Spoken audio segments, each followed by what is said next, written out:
มาสงค่ามาสงค่ามาสงค่าพ่อแม่พี่น้องเขาข้ามาสงค่ามาสงค่าพี่น้องผู้ทำยินและแต่ก็ฮักที่นักที่ฮักและนับถือ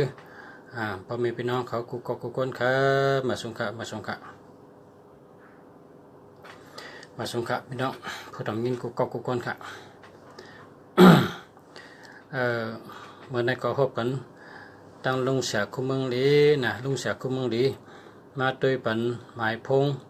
มาด้วยปันหมายจากลัดเฮาสู่เจ้าเป็นสัตเทหลง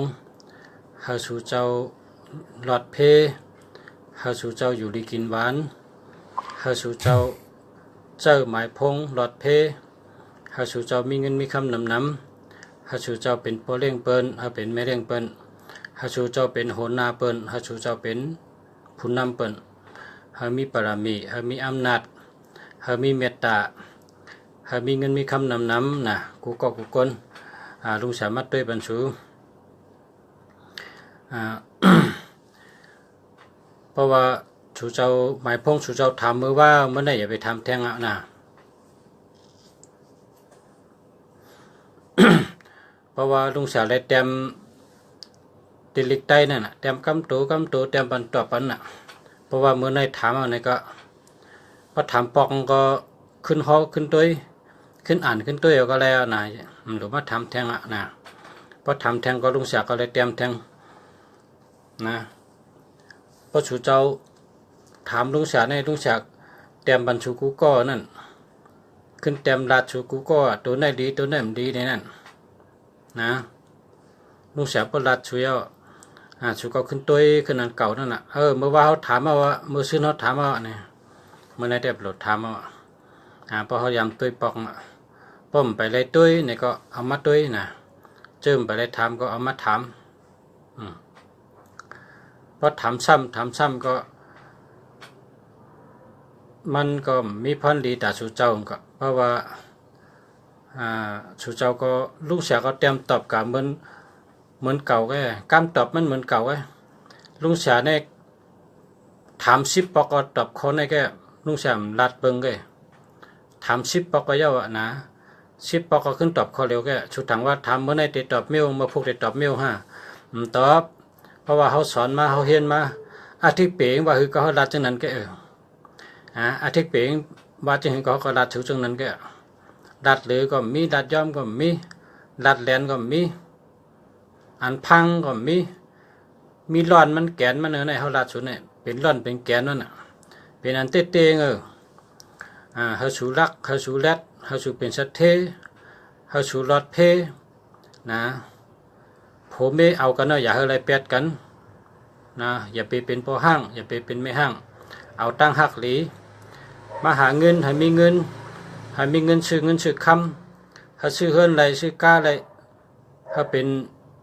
เปิดร้านกล้าขายอะไรให้เป็นไม่เลี้ยงเปิ้นให้เป็นหัวหน้าเปิ้นเป็นพอเลี้ยงเปิ้นเป็นไม่เลี้ยงเปิ้นโกนเขาในเปิ้นเฮ็ดตั้งขึ้นใหญ่กูวันนะเปิ้นอยู่ที่เก่าเปิ้นว่าหาตั้งขึ้นใหญ่กูวันปีหยาก็หาติ๊กก็เงินคำก็หาติ๊กก็อย่าไปอยู่ไรอย่าไปอยู่ไรตั้งหูในก็โหลแรกกูวันเงินคำก็โหลนำขึ้นกูวันอาสาเขากองนำขึ้นกูวันก็เพราะฉะนั้นเนี่ยตั้งหูในโหลแรกขึ้นกูวันโหลนำขึ้นกูวันอย่าไปอยู่ไรอย่าไปอยู่ไรเฮ้ยตัวเล็กอ่านเด็กเด็กขังก็ไรมีตั้งหูติ๊กอย่าไปตัวหนังอันเปิ้นเฮ็ดมานั่นจัดร้านนั่นจัดร้านตั้งหักนั่นอย่าไปตัวเพราะตัวจังนั้นเงอนั่นเพราะตัวจัดร้านอันเปิ้นเฮ็ดตั้งหักนั่นเงอนั่นตั้งจัดร้านอันเปิ้นเฮ็ดมานั่นให้ในการเฮพิษกันเฮให้ในการเฮพิษกันเฮมีกันนั่นก็จัดร้านตั้งหักนั่นอย่าไปตัวเราเลยตัวอันได้ปีหยางมาอยู่เมืองไทยเมืองขึ้นจากเมืองซุงก็หลวหาตั้งหูหลวหาปิงหยาป้อมหาปิงหยาเนี่ยมันซึ่งวอกกักมันอยู่ในมอพักนั่นเจมอพักไว้มันหัวเกิงเจียมเกิงจางมันหูมันเป็นวอกกักไม่นั่นความกุปอกได้บนห้องวอกกักเมื่อเรือได้มาเจาะเจาะเล็กเจาะต้องอันคำมอพักเอานั่นมันหู อาราชามันเจ็มเนี่ยวานเนี่ยมันหู้บอกเปิ้นเอาใจคนมาพักกวนนั่นน่ะเป็นเล็กเป็นต้องเป็นไม้น่ะคนเฮาได้เปิ้นใจอ้อน่ะโลหาปิญญากวนน่ะหาตังหูกวนน่ะคนเฮาได้มาอยู่เมืองไทยเนี่ยเป็นเมืองขึ้นใหญ่มาสูงเป็นเมืองเปิ้นมักมีเป็นเมืองเปิ้นสัทเทพระสุเจ้าหาอะไรเงินก็เหลือซื้อคำไว้ปงพอซื้อเฮือนก็ซื้อเฮือนนะอำใจว่าหาเงินไหลมาพอถึงเดือนมาป้ากันกัดกินเหล้าป้ากันกัดกินเจาะพอไหลมาก็เงินออกมาก็โจ้กันกัดกินเจาะพอเฮ็ดในเรื่องแทง3 ปีแทง6 ปีมันก็เป็นชัดเทได้เองก็นะก็เปิดจังนั้นอีสังก็หลุดใจปักเปิงหลุดใจจีการตัวเก่าปักเปิงตัวเก่าเฮามีกูก็นะจีการเผาจีการมันเฮามียังเผิงมันกูก็กูคนเฮามีปักเปิงหลีมีแก้งหลีเฮามีตั้งคัดเจอเฮาหาตั้งหูนะลุงเสียเมืองหลีมาตอนสูในก็ลุงเสียมังประกอบตัน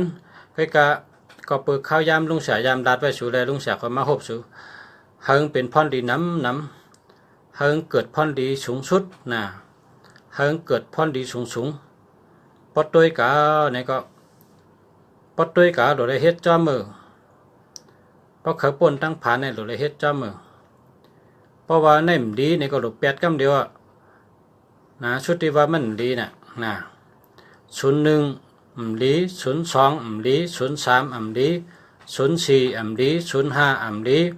06ดี07ดี08ดี09ดี00ก็ดีนะก็ลุงเสียลาดไว้อาทิตย์เป๋อย่างนั้นตั้งหลังนั้น01เป็นหกไข้เป็นหกอู้เย็นเป็นวัดง่ายนะเพราะกัดนะก็เป็นวัดเพราะไม่นะก็เป็นวัดน้ำมูกไหลนะ01เนี่ยนะเป็นง่ายนะเปิดห้องว่าแพ้อากาศ02เงินโหนะเป็นไซเลินเป็นไซลงหำเป็นไซกิ่งเป็นเนื้องอกเงินโหนะ03สายตาลู่ลาทางก็เปิ้นยุ่มย้ำนะ03ในเป็นเจ็บเนื้อเจ็บตัวเจ็บคิงเจ็บเอ็นนะ04ลาดทางก็เปิ้นยุ่มย้ำเปิ้นลาดถึงจื้อเฮาทั้งหลังลาดกามหังก็มีอ้อจ่านะ04ในเงินโหเป็นต้องแก้นนะ05เป็นก้นลงลืมนะอันสติปัญญามีเป็นก้นเงอนะมันรักแหลมได้นะ06นะเพราะ06ในขั้นให้เลยเปิ้นเปิ้นจังเฮานะ06ในเปิ้นจังเปิ้นนับถือเฮาเปิ้นนาโลเฮาเปิ้นฮักเฮาเปิ้นอยู่เสเฮานะย่อกาก็นำเงินก็โหเมตตาก็มีนะป้าอยู่ดีก็ลดลง06นี่ก็07จ้ำเป็นก้นเป็นขึ้นเป็นแข็งเป็นเน็ดเป็นหนาเป็นตายผักนะเป็นตายผักเป็นขึ้นเป็นแข็งเป็นเอ็น08เป็นย่อกะกินสะนะความมาน้องกินสะ เป็นเจ็บเนื้อต้องเนื้อใส่นะเจ็บเนื้อต้องเนื้อปุ๋มนะ08 09พอเป็นมาหัดหาลองตั้งมันหันเป็นนั่นหายนะ09ในว่าเป็นมาในหลุนางตาลานางสมาธิไว้พระน้ำล่องซ้อมน้ำเพเมตตาน้ำแต่ขึ้นหายขึ้นนะ09นะ00ในเป็นก้นหย่องนะมันดีเหตุเมื่อในก็มีคนถามมาว่า0ในต้องดีเนี่ย0ในต้องดีเนี่ยมันดีเหตุนะเพราะเป็น0ในเงินโหย่อกาน้ำนะเพราะเป็น0ในเป็นย่อกาน้ำเป็นตั้งเป็นน้ำนะแล้วก็ อันที่ให้เลยเปิ้นในก็ลุงศักดิ์ก็รัดมาน้ำจะมา1221ตั้งหักอำลีนะโหใจยองเมื่อในวนเมียวหนึ่งเมื่อผูกวนเมียวหนึ่งเมื่อในรัดเมียวหนึ่งเมื่อผูกคำรัดทางเมียวหนึ่งเมื่อในว่าเปิ้นมาโจต้องได้กอดจำเฮาไหนเมื่อผูกกว่าพอเปิ้นมาเมื่อผูกสมะกว่าว่าเมื่อไหร่แลกกว่าแลกมาเนี่ยนะคนอยู่จำก็เบื่ออิ่มนะเมตตาก็ดีมีคนจังน้ำนะใจก็ปกติคนก็เหลียวไว้เป็น2ใจไว้นะ1221เนี่ยนะ1331เจอไม่ต้องใช่เจอแก้มเจอปิด นะใกล้เกิดเพจำตาจำตังนะใกล้มีเพจำตาจำตังเป็นเพรถตำกาตำรถปินกาปินเฮาก็ตำเปิ้นเปิ้นมาตำเฮาจังน่ะพิษเปิ้นนะเป็นชบเป็นความกันจังน่ะ3113ก็มดีนะ6776อันนี้มวยหลวงเมียงก็เชียงหมดอ่ะ6776เนี่ยนะ6776ในมันดีนะมีอย่างก็ตันตายก็ตายตันลูกก็ลูกตันเป็นก็เป็นตันชุ่มก็ชุ่มนะ6776เนี่ยนะ3773อันนี้ก็ญาตั้งใหม่น้ำเปิ้นจังนะเปิ้นฮักแล้วก็ญากาผ่ารถผ่านะ3773นะ1881ญาแหลนญาเป็ดญาแหลนเนาะจะไหนลุงสาลาดมากกูวันอ่ะ พอมีพี่น้องเขาเตรียมไว้หมายไว้นะเตรียมไว้หมายไว้เพราะว่าพอเมืองใต้ก็เอามือลัดในพอมีพี่น้องเขาเอามือลัดในใต้ก็เขาที่เมืองใต้เขาเลยเจอหมายพงอันดีนะก็เพื่อเป็นก้นวันนอกหน้าปังเป็นก้นเฮ็ดกินไฮเฮ็ดกินนาเฮ็ดกินไฮเฮ็ดกินสวนเปิ้นมีอาขิงแต่ที่มาต้วยเหมือนจังลุงเสียลัดเนี่ยเปิ้นมีอาขิงมันเปิ้นก็มีจักต้วยมันจากลัดเปิ้นก็เรียกๆได้ต่อเตลัดต่อกันไรไงมันต้วยหางก้นไรจังไหนเมื่อเลยเนี่ยชูเจ้าเขาขาไม่อยู่เมืองในเมืองขึ้นกับเมืองขึ้นอย่างมาสูงเขาขาลัดชูเจ้าก็ยินหันหน้าหันตาเขาขาตอนตั้งหูในก็ชูเจ้าก็เลยฮับเพราะชูเจ้าหูในก็อย่าไปเก็บไว้ก็เหลียวเอาลัดมือปันปีน้องลัดปันปอเมเฮาที่เมืองใต้ลัดปันพี่น้องเฮาที่เมืองใต้ลัดกันน้ำเจอคือเฮาพี่น้องเฮาใต้ก็เฮาเขาเจ้าเลยเจอหมายพงหลีนะหมายพงหลีหมายจากลัดหลีนะเจอเฮาลอดเพนะเจอเฮาลอดเพเฮามีเงินมีคำน้ำเฮาโผเมอย่าไปไล่แปดกันโผเมกันเฮาฮักกันต่อโจชุดปานเป็นกูโผสืบป้อมสืบเมมตามนั่นน่ะทุกร่างก็เจาะเนาะก็เปิดจังนั้นแหละมาใจปันสู่เจ้าเฮาสู่เจ้าเลยเจ้าอันดีมันน่ะเพราะว่าลุงสาวว่ามันดีในสู่เจ้าแปดอ่ะมันดีอ่ะนะแปดให้ก็ซื้อมาน่ะมาซื้อที่ลุงสาวก็ได้ก็ซื้อที่เปิ้นก็ได้ก็ซื้อที่ไหลก็ได้ลุงสาวย้อนเฮาสู่เจ้าเจ้าอันดีนะก็เพราะว่าในกำผาในเป็นต้วยกูเมืองน่ะหมายพงในเมืองอินเดียก็เป็นต้วยว่าต้วยอ่ะเมืองเขก็เป็นต้วยว่าต้วยอ่ะนะเมืองฝรั่งเศสก็เป็นต้วยว่าต้วยอ่ะเมืองอังกฤษนั่นนะเมืองไปหมากมีเหมือนจังเมืองสิงคโปร์นะก็เป็นต้วยนะเมืองไทยในเมืองเกาะก็เป็นต้วยอันเป็นคนมีเป็นก็จะอันดีเนี่ยก็เพราะฉะนั้นอันนี้ก็มาหลู่บันเฮาสู่เจ้าไล่ป่องจังแรงเจอเฮาสู่เจ้ามีปีหญ้าลองต้วยหมายจากลาดนะต้วยแห่งเผงมันต้วยหมายจากลาดเผอหมายจากลาดมันเฮาต้วยกูก็ต้วยปันลูกล่างต้วยปันลูกเมต้วยปันเจ้าโผนะต้วยปันคนแต่ก็ได้เชต้วยปันพี่น้องเฮาอันจำใจเฮาจังนั้นให้เขาจะได้เจอหมายพระหมายจากอันดีนะเจอเฮามีเงินเจอเฮาหลอดเพนะอันลุงเสียใครลาดชูก็ลาดเจ้านะเมื่อเร็วนี้ข้าวยำก็มีนำคำในลุงเสียตีต้วยปันพอมีพี่น้องเขาอันใครทำหมายจากลาดตัวเก่าก็เต็มมานะเต็มปลาลิกไตเพราะว่าลิกไตเต็มใดก็เต็มลิกไทยมานะอย่าไปเต็มลิกมันเพราะลิกมันในเครื่องลุงเสียได้มันอ่านลิกมันได้นะเพราะเป็นมันในก็ชูเจ้าก็รัดกำไทยตัวเกาคาน่ะเกาคาบอกกำไทยอยู่รัดกำไทยตัวเกาคาเพราะเป็นมันก็เต็มลิกไทยมาน่ะเต็มลิกไทยอย่าไปเต็มลิกมันในเครื่องเขาในมันอ่านได้คัดมีอ่านได้ลิกไทยลิกไทยมีกันนั่นแกน่ะย้อนเจิญเป็นเจ้าเคอมันก็เต็มลิกไทยมาน่ะเพราะใครรัดตัวค่ะนะข้าหมออยู่ก้ามันได้ข้าหมอลิกมันอยู่ลิกมันก็ข้าหมอก้ามันก็ข้าหมอก้วยกะเครื่องค่ะในมันอ่านลิกมันไรเต็มลิกมันก็ไรนะชูเจ้าก็ป่องเจอเนาะป่องเจอ รัดกำไทยต่อกันอะไรนะรัดกำไทยต่อกันนะ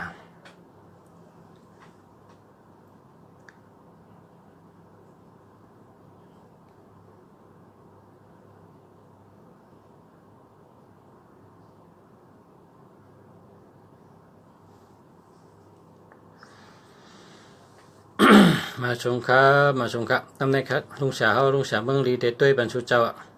ชูเจ้าเตรียมมาละคำเนี่ย เพราะว่าเตรียมยาวเมื่อไกลในก็ยาวละอย่าไปเตรียมแทงหนากำเมื่อผูกลุงเสียที่เตรียมเป็นเตรียมตอบปันดิกได้นะพอเตรียม2-3 ตีลุงเสียก็เลยตอบ2-3 ตีเมื่อในตอบทั้งวันนะเมื่อในนะน้ำเต้นน้ำบาเมื่อในนะ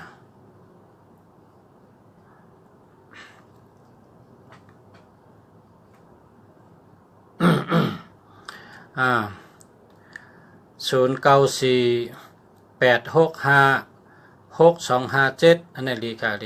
อันนี้ดีค่ะเพราะเจ้าจึงได้มีเงินมีคำนะกว่าตั้งไรก็รอดเพียนะ0624955241อันนี้ก็ดีค่ะอันนี้ก็ดีเพราะเจ้าจึงได้มีเงินมีคำกว่าตั้งไรก็รอดเพียอยู่ดีกินหวานค่ะมาสุงค่าลุงชลานะมาสุงค่า0914498755อันนี้ก็ดีแค่นะ55ในโอ้บ่มี2ตัวจังในแคมป์นะบ่มีตัวเดียวในมีปิญญาบ่มี2ตัวในเป็นคนดี55เนี่ยตัวค่าเนี่ยนะ094288915754อันนี้ดีครับจังไหนได้จะก็หลอดเพนะอยู่ดีกินหวานนะมีเงินมีคำค่ะ083660864471 เท่าเมืองสุเลี้ยวค่ะอันนี้เดียวดีแค่0835644471ดีครับมาสุงค่ะ0629383947นะอันนี้ก็ดีแค่0928822399อันนี้ปอกถีอันนี้ก็ในดีจะอันนี้นำปัดพงปอกถีอันนี้เพราะเจอจังในปอกถีนะวันที่1วันที่16ในเปิดเอาเงินก็ได้ในนะ399ในปอกถี0629399751อันนี้ก็ปอกถีนี่หมายพงปอกถีนั่นในปอกเตี้ยๆนี่นะใกล้ใบพลาใกล้ปล่อยปลาใกล้ลองซ้อมนะเจียวปอกลุงเสียอยู่ที่เชียงใหม่ครับลุงเสียอยู่เชียงใหม่ครับลุงเสียเมืองลีอยู่เชียงใหม่ครับ0634336624อันนี้แคมป์ค่ะเนี่ยอันนี้แคมป์อันนี้ได้มีเงินมีคำ3663เนี่ยก็มีเงิน624426ในเป็นวันเมตตาลงเนี่ยเมตตาลีนะ624426ในดีครับ0627658167อันนี้ได้มันดีเอา8กำเดียวละเนี่ย27ก็เอา8 67ก็เอา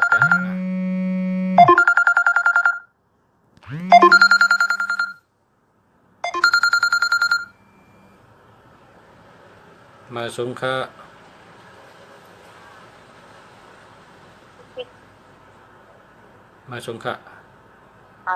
จะได้ทำด้วยที่สอนนะว่าค่ะ061เนาะ061 862 862 7318อำดีค่ะเอา8กำเดียวนั่นอำดีเอาทึม8กำเดียวไว้อำดีเอาทึม8กำเดียวไว้อำดีนั่นพอแต่งชุ่มย้อนนำทน831ในชุ่มนำน่ะอันตร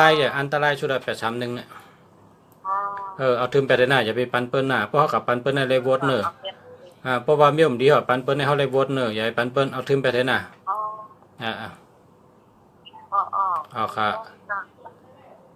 พี่น้องได้3ก่อนโอเคมาช่วงเนาะฮัลโหลค่ะเอาค่ะมาส่งค่ะเอาค่ะจมค่ะมาส่งค่ะ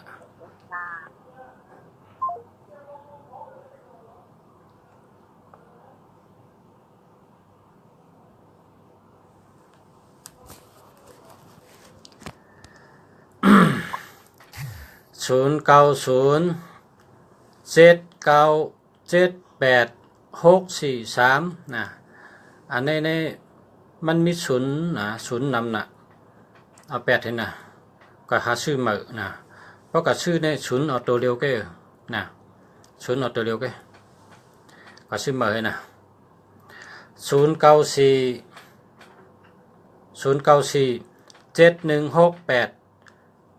576อันนี้มันดีครับอันนี้ก็เอาแปดให้นะเอาแปดให้อย่าไปเจอแล้วล่ะค่ะมันดี7667เนี่ยอย่าไปเจอ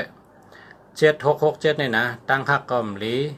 อำตันยาก็ยาอำตันซุ่มก็ซุ่มอำตันเป็นก็เป็นอำตันดูก็รู้อำตันตายก็ตาย6776ในเป็นใจค่ะนะเอาแปดให้0977687055อันนี้ก็76เนี่ยมันดีค่ะนะเอาแปดให้นะ76ได้มันดีค่ะ76ก็ดี67ก็ดีค่ะ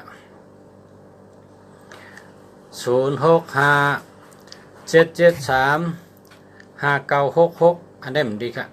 37เนี่ยยากาผ่ารถผ่านะรถตำกาตำนะและชัตติจำตาจำตังหังปอกคำหูโตนะและชัตติรถผ่ากาผ่าเนาะรถปิ่นเลยรถล่มเลยนะมันเป็นเพจำตัง37เนี่ยเปิ่นจังเฮาเปิ่นพักเขานะ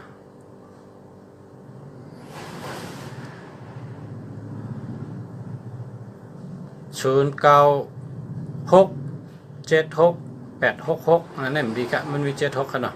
76เนี่ยดีกะเอา8เลยก็ชื่อเหมือนกันนะ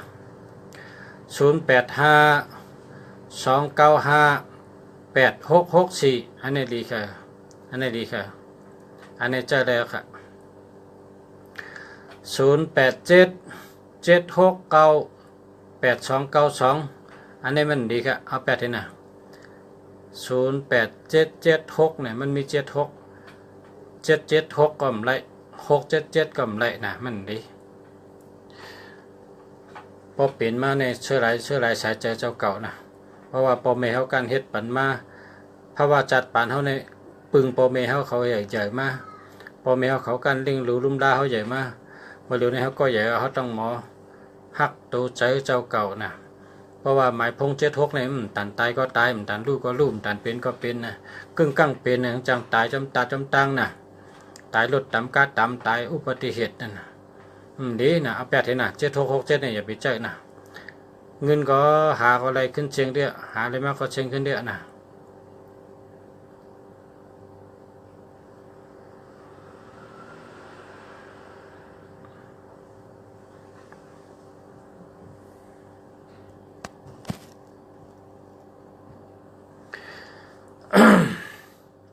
0944356323อันนี้ดีค่ะอันนี้ดี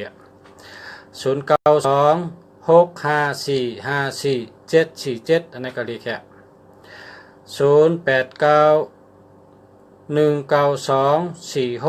0891924648นี่ก็อะไรอยู่นะเจออะไรอยู่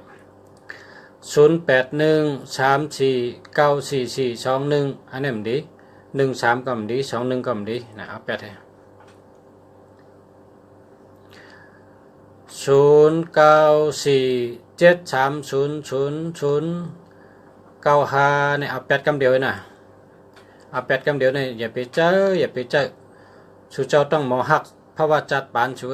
ปอเมกันลิงใหญ่มาชูเจ้ามาชื่อหมายพงดีเจอเนี่ยเหมือนต้องเอาโจรมาไว้ในเฮือนนะเอาโจรเอาก้นหายมาไว้ในเฮือนเขามันดีมันมีโจนะอย่าไปเจอเพื่อตาสุ่มเจอพงนั้นยังดีกว่าเพราะชูเจ้าเจอหมายพงดีเนี่ยนะมันเหมือนถึงโจรมีในเฮือนเขาดีนะเพราะหมายพงดีเนี่ยเป็นว่าพารามีในเฮือนเพราะว่าหมายพงดีเนี่ยเป็นว่าโจรมีในเฮือนนะ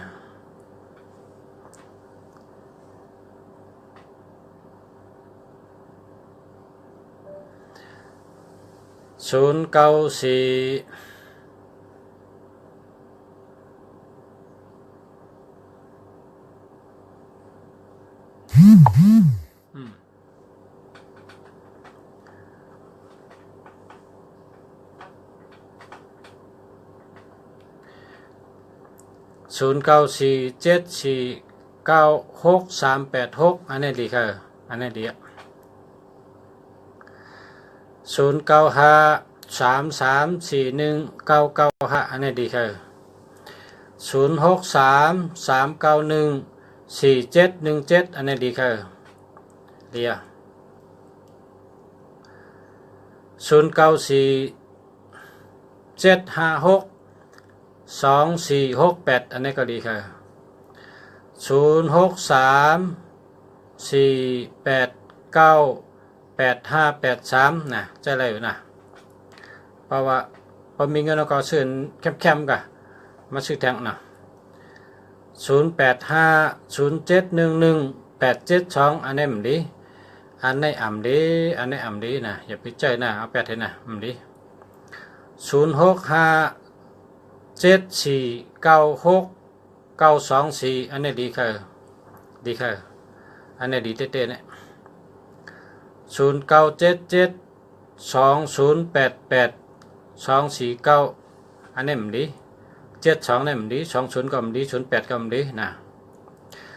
0990566118อันนี้มันดี18นี่มันดีอย่าไปแจ้092502561412อันนี้มันดี12ก็มันดี02ก็มันดี50ก็มันดีอันนี้มันดี0946424119อันนี้ดีค่ะอันนี้ดี081169685281นี่เปิ้นจะญาเหรียญนะญาเป็ดญาเหรียญเปิ้นก็ยืมเฮานะเปิ้นยืมเฮารัดกล้ามก็เปิ้นยืมเฮารัดทั้งก็เปิ้นยืม0966836249อันนี้ดีค่ะอันนี้ดีอันนี้ได้ดีค่ะเข้มค่ะ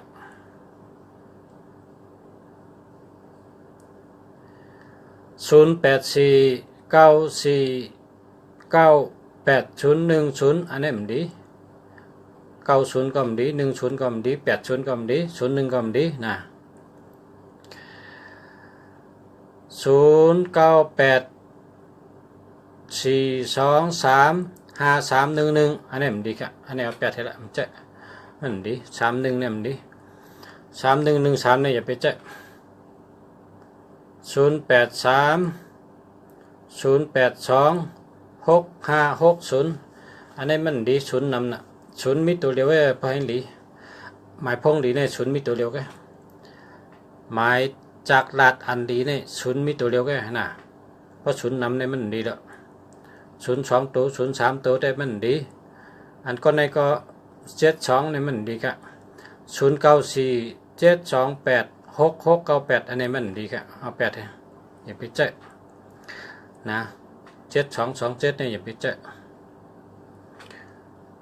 0949413614อันนี้มันมี113นะ1331เนี่ยมันดี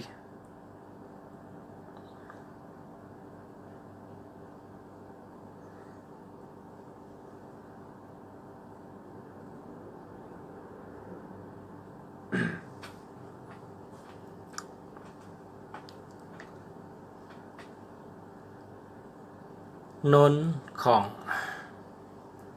แสงเดินเอ้ยแสงเดินเปิ้นว่า0มีตัวเดียวแค่อันนี้0มี3ตัว0มาถามเพราะ0มีเหลือตัวนี้มันดีละเพราะอันดีได้นะ0ต้องมีตัวเดียวแค่เพราะว่า0มีตัวเดียวในจังไกต้วยเป็นคู่กัน2ตัว1คู่2ตัว1คู่ให้นี่ต้วยกว่ากำ2ตัวให้เมียนกันนะ2ตัวให้เมียนกันให้เป็นคู่ติลีกับต้มกันกูติลีได้ป่องโย่โผเมกันนั่นน่ะโผเมกันแมนกันฮักกันกว่าจำกันได้ป้อมแมนกันป้อมฮักกันเนี่ยกว่าจำกันพิษกันโผเมกันเนี่ยหมายพงสูก็เหมือนนั้นน่ะเพราะ2ตัวเนี่ยมันแมนกันเนี่ยพิษกันตัวนับก็พิษกันเฮ็ดให้คนเจิงหย่องเฮ็ดให้คนเจิงเป็นโยกะเฮ็ดให้คนเจิงผ่านเฮ็ดให้คนเจิงมีตั้งเป็นน้ำมีตั้งไม่น้ำมีปริศนาปัญหาน้ำ เพราะว่ามันดีป้องดีในก็มันดีกูมิวนะ0949575738นะใช่ก่อนละนี่แหละมันรถเพลวนะรถเพลวมันมีเงินแต่งรถเพลวนะ0629257883นะใน78ได้มีเงินนำ0834956683อันนี้ก็เลยครับ63นี่มีเงินนะตั้งฮักเกาหลีเงินเกาหลี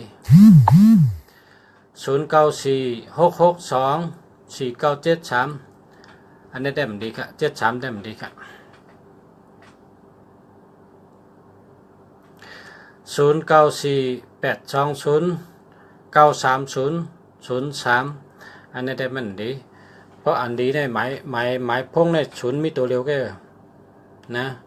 ก็คือเจอหมายพงอันดีศูนย์โดยได้มีตัวเดียวแค่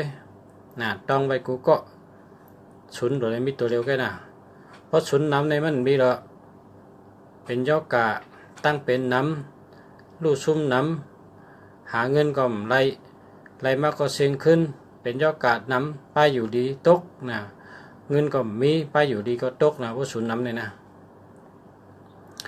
082277643228อันนี้มันดีอันนี้8เท่าละอันนี้มันดีครับ27ก็มันดี76ก็มันดีนะเอา8อย่าไปเจออย่าไปปันเปิ้นเพราะปันเปิ้นในเจ้าเก่าไร8เนี่ยไรวดเนี่ยมันดีเขาจะมาปันเปิ้นเนาะไรวดเนี่ยโกนเปิ้นผู้เขาชอบกับปันเปิ้นเนี่ยมันดีเพราะว่ามันดีก็ถึงไปเถอะอย่าไปเจออย่าไปปันเปิ้นชุดที่ว่ามันดีน่ะเป็นก้นเนี่ยอย่าไปใจกดนะก้นใจกดในพอเท่ามันในเลยขามก้นเมืองเขาในมีก้นกองใจกดป้องอีหยาเนี่ยเอาป้องเจริญจระป้องเจริญจระตำก็ตำเจริญจระล่างก็ล่างตักก็ตักยุกยักก็เก็บเป็ดเพราะก็ชื่อมาตำเพราะก็ชื่อมาตำขายพอเท่ามาในเป็นยอกานะเป็นยอกานำนะแคมสาให้ปอกนะต่อพอตายคนเขาในพอใจกดในมันพอเท่ามาเลยขำอย่าไปใจกดนะโดยเลยใจดีอาสาเขาก็มันยาวด้วยอยู่ให้ปากเศร้าปาก30กว่าเนาะเจ้าชาอุกวิตาในอาสาปากเศร้า8ปีตึกมีต่อตัวเดียวอันนี้ได้อยู่ปาก30อยู่นะพวกคนเจอดีในอาสายาวนะคนเจอดีในอาสายาวอย่าไปเจอล้ำนะอย่าไปเจอล้ำให้ไว้เจอดีให้ไว้เจอซื่ออย่าไปเจอกดอย่าไปถังเล็กเปิ้นนะอย่าไปถังเล็กเปิ้นอย่าไปจังเปิ้นนะอย่าไปจังเปิ้นอย่าไปหลาเปิ้นนะเพราะเขาหลาเปิ้นเนี่ยวนมาจุดตัวเขาขึ้น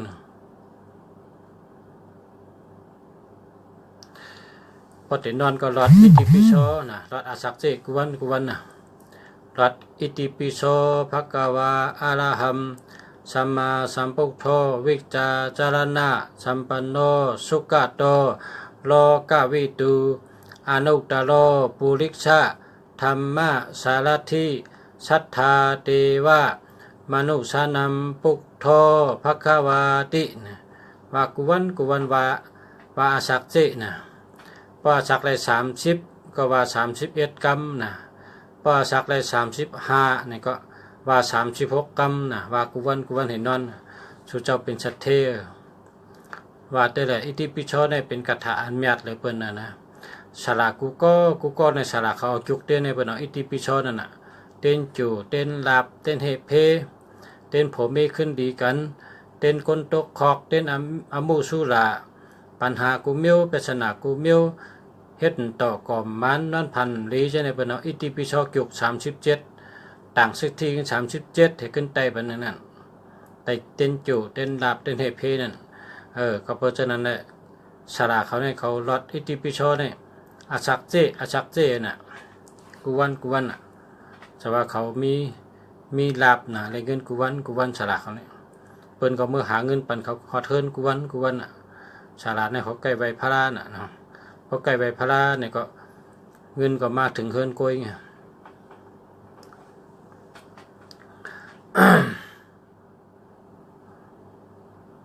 0646046858ก็ศูนย์นำน่ะแหละ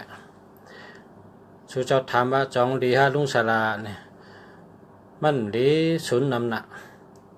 นะศูนย์นำน่ะเพราะก็ซื้อหมายพงในศูนย์เปิ้นเอาตัวเร็วแกนะต้องไว้นะเพราะก็ซื้อหมายพงในศูนย์เอาตัวเร็วแกนะให้มีศูนย์ตัวเร็วแกมาสูงกลางคำค่ะมาสูงค่ะ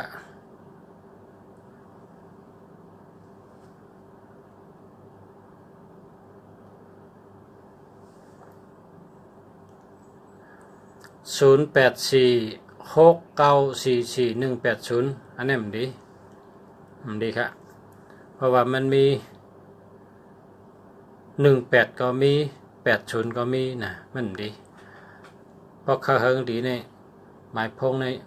1881เปิ้นเอา2772ก็เปิ้นเอา3773ก็เปิ้นเอา6776ก็เปิ้นเอา1221ก็เปิ้นเอา1331ก็เปิ้นเอานะเปิ้นดีนะแล้วก็ศูนย์เฮามีตัวเร็วแกนะศูนย์เฮามีตัวเร็วแก0873225990อันนี้ใน8มี3ตีกันนะมันมี73มี73แล้วก็มี322แล้วก็มี0นะตั้งปลายอันนี้ได้มันดีครับเอา8ให้73แล้วก็8อ่ะนะ0808985349อันนี้0นำน่ะเปิ้นเอา0ตัวเร็วแก0ให้มีตัวเร็วแกครับ0846148224อันนี้มีเงินนำอันนี้คนมี824428ในเงินนำจะไรเงินนำน่ะคนเจอ428824เนี่ยเงินนำจะคนมีเงินนำคนก็เนี่ย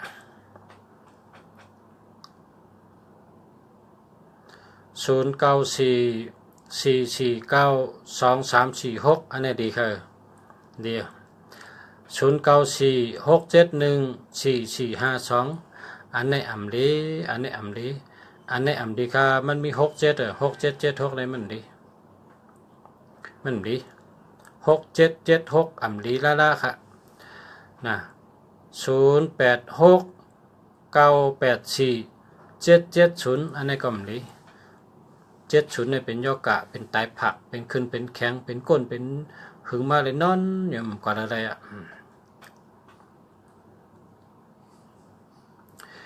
094595883582อันนี้ดีแค่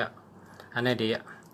0823887119หาซื้อมาเลย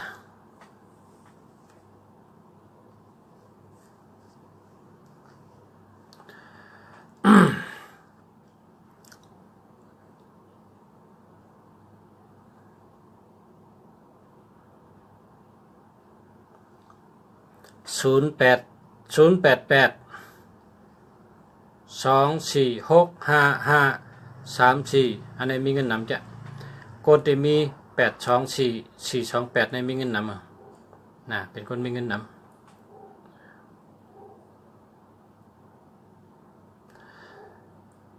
คนที่มีศูนย์นำในมันดีครับศูนย์ให้มีตัวเร็วแก่เพราะเครื่องดีนะหมายพงดีหมายจากลาดลีอันว่านั่นศูนย์มันแต่ละมีตัวเร็วก้อยขาพอเมปีน้องเฮาเขาได้ก็เฮาเขาผู้ทำงินเฮาเขา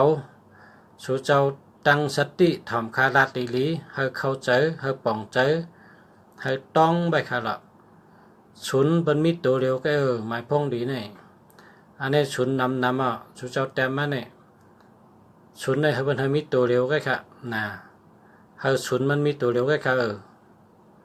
ชูเจ้าแต่มาศูนย์มี3ตัวเนี่ยจังมาถามว่าจองดีเนี่ยก่อนติดถามเนี่ยชูเจ้ายินเนี่ยลุงเสียลาดว่ามันดีเพราะว่าหมายพงหลีหมายจากลาดหลีอันว่านั่นศูนย์มันแต่ไรมีตัวเร็วก็ค่ะลุงเสียได้ใครประกาศให้เสียงหลังกองพระให้ยินโตเก่งกำพระกับเป็นไต้เขาอยู่ในกำพระให้ยินกูก็ให้ยินกูเมืองให้ยินกูตีให้ยินกูถึงกูก็บายินถึงเหมือนเจ้าเหมือนจ้างยาหันสังขาเจ้าสั่งกับปีนายเขาปู่จ้องบรรกะมาถึงขวันกลเมืองปอเมกลเมืองกลซึกกลเสือให้ยินกูก็ลุงเสียรัดเนี่ยให้เสียงลุงเสียในกองเข้าหูกว่ากูก็เขาคาลูเสียงเขาคาลูปิญญาเขาคาลูเป็นตาหน้าปารามีเขาเสียงเขาคาในเข้ากันนะออกเขาหูเขากูก็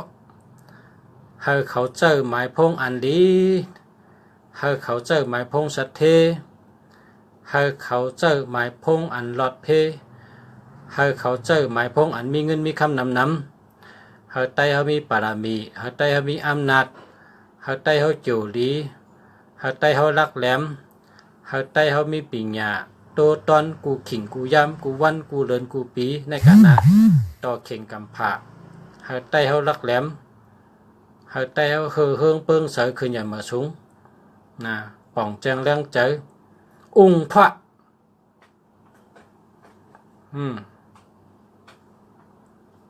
ป่องเจอแรงใจกำเดียวอันตันมันกว่าเชิงอันมืดโมเมามันปางเชิงป่องเจอแรงใจกำเดียวใจป่องเจอแรงกำเดียวสาธุลุงเสียรัดหมายพงในป้องหลีเนี่ยนะศูนย์มันมีตัวเร็วก็อันนี้ศูนย์นำออกศูนย์แต่อะไรมีตัวเร็วก็อันดีเนี่ยนะหมายพงหลีอันว่านั่นศูนย์แต่อะไรมีตัวเร็วก็1221ตั้งหักอ่ำหลี2772ผ่านเงิน3773ญากาผ่าโลดผ่าญาเพน้ำไม่ญาเพเปิ้นเฮ็ดเปิ้นจังเพนำยันสู่นำ3773เนี่ยมันดี6776เนี่ยเป็นมวยหลงเป็นมวยหลงมันดี1881ญาแหลนญาเป็ดญาแหลน1331เจอไม่เจอห้อนอารมณ์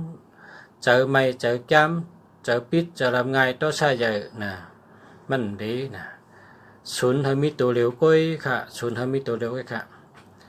ศูนย์ทำมีตัวเร็วก้อยค่ะกูก็ศูนย์ทำมีตัวเร็วก้อย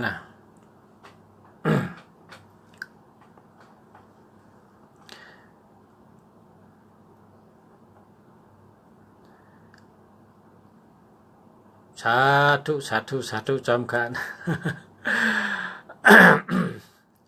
ปันนุ่งเสียจุ่มเองนะ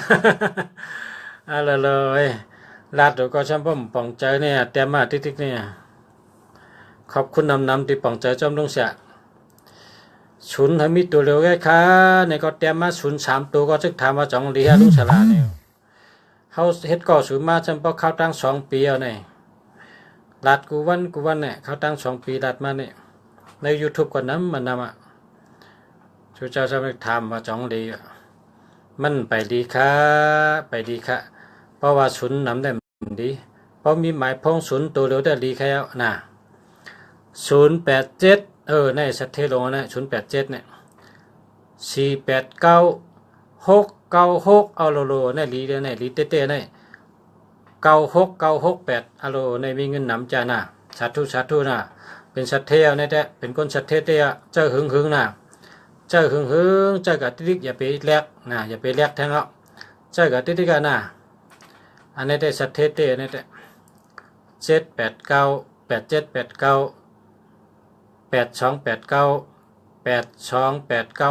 828969ในหมายพงสัตเท878998789695แต่ในหมายพงสัตเท ราะเผามีในชัดเทศเด้อในพี่น้องไต้เฮาอ่อนกันชื่อน้ำนำลุงเสียอามาขามอามาขามลุงเสียในอามาขามชัวเพราะเจ้าเจ้านั้นในกว่าชื่อที่ไรก็ไรชื่อเมืองไรก็ไรน่ะสุดเป็นชัดเทศน่ะชูเจ้าใครเป็นชัดเทศกูก่อมจังเนี่ยใครเป็นข้าก็ฮู้ชูเจ้าเขาใครเป็นชัดเทศใครเป็นกูก่อชัดเทศนึงข้าก็ใครเป็นชัดเทศน่ะใครเป็นกูก็ชัดเทศนั่นชูเจ้าชื่อเจ้าอันลีนะป้อมดีอย่าไปเจอนะ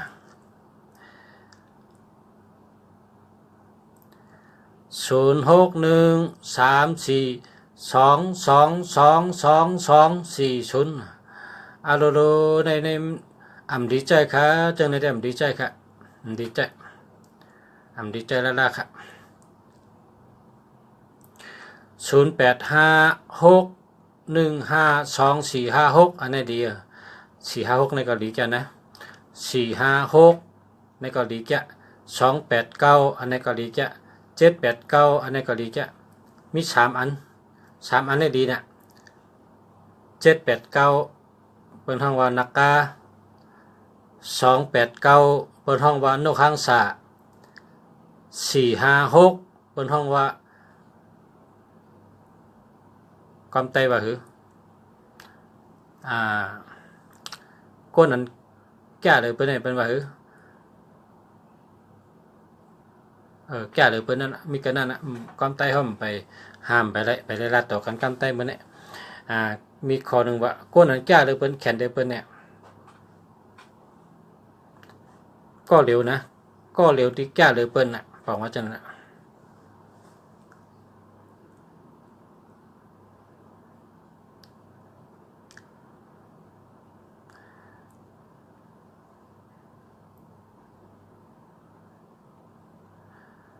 0933598853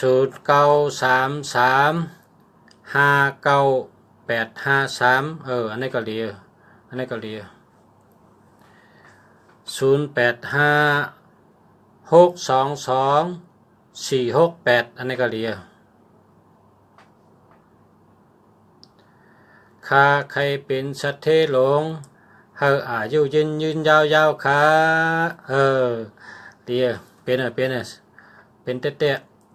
เฮาหลุกไกว่าเฮาเป็นชัดเทลงเฮาเป็นชัดเทลงเฮาเป็นชัดเทลงนะเฮาหลุกไกว่าจับชั่วเฮาพอเฮาว่าจังก็เป็นจังนั้นน่ะพี่อันจะสอนไว้พอรัดจังก็เป็นจังนั้นน่ะนะหมายจากรัดก็ชื่ออันดีนะ59956996นะ789289 456จะเนี่ยดีเต้ๆนะดีเต้ๆนะ0994162850อันนี้ไปดีครับไปดีเพราะว่าศูนย์มันมีน้ำหนักกว่าชื่อมาครับกว่าชื่อมาศูนย์เอาตัวเร็วแกนะเมื่อพกในสั่งมาแล้วลุงเสียที่ชงบันเทิงชัวเมื่อพกสั่งมาแล้วลุงเสียขายลุงเสียขายไม้พงนะลุงเสียในขายไม้พงกูเมียวไม้พงตีแท็กก็มีวันทุกข้อก็มีทุ่มมุกก็มีสั่งมานะใครได้จึงก็ได้นะเมื่อพกซื้อมานะ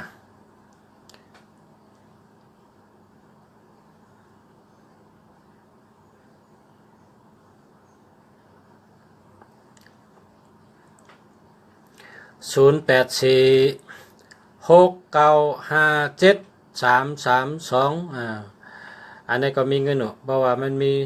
46ก็เงิน69ก็เงินอันนี้ก็เงินมีอยู่จะอะไรครับจะอะไร08445806อันนี้มันดีค่ะ7667นี่มันดีค่ะไอ้ต้องใช้รัดหลายปอกว่ารัดกูว่าน่ะ6776นี่มันดีค่ะเอา8กำเดียวอย่าไปใจน่ะ6776นี่อย่าไปใจดีจองแคมครับ0856622468อันนี้แคมเลี้ยวค่ะได้มีเงิน มีเงินเอาค่ะ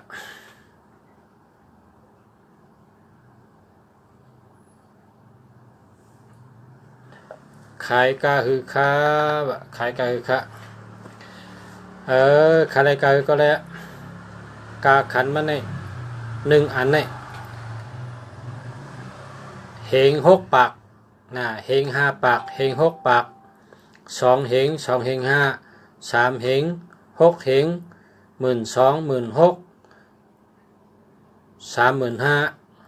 35,000ขึ้นกับตั้งเนื้อทีเดียวนะขึ้นกับตั้งเนื้อแกเป้กลางกะหือก็เอากันนั่นเฮาเป๊กเฮามีเงินเก๋เฮาก็ชื่นตันเนี่ยพอเจออะไรก็แหละพอเงินนำก็ชื่นแคมซิมกะหือค้าปอชระนะเจ้าว่าปอชระตึกลาเจ้าไป1 อันเนี่ยนะเหง6 ปากนะ2 เหง3 เหง6 เหงนะ12,000 16,000 35,000นะขึ้นกับตั้งเนื้อราคาขึ้นทีเดียวขึ้นตั้งเนื้ออันดงตั้งเตยได้มีนะอันที่ถูกที่ชุดปอเหเปิ้นเนี่ยมี1 เหง5 ปาก1 เหง6 ปากนั่นน่ะ1 อันเนี่ยเหง5 ปากเหง6 ปากนะโอ้แปดเท่าหมดเยอะเนาะคำนี้เจ้กันได้ก่อนนะพอมีพี่น้องเขากูก้นค่ะมาสุงค่ะมาพบกันกันทางค่ะแบตนุ่งเสียหมดอ่ะนะแล้วเสียไปมาสุงค่ะกูก้นค่ะมาสุงค่ะย้อนให้สู่เจ้ากูก้นขึ้นใหญ่มาสุงมีเงินมีคำนำอะไรเป็นสัตว์เทลงกินเสียงดมเสียงอะไรเป็นโปเร่งเปิ้นไม่เร่งเปิ้นลีเสียอันตอนเสกเก่ากูก้นค่ะมาสุงค่ะ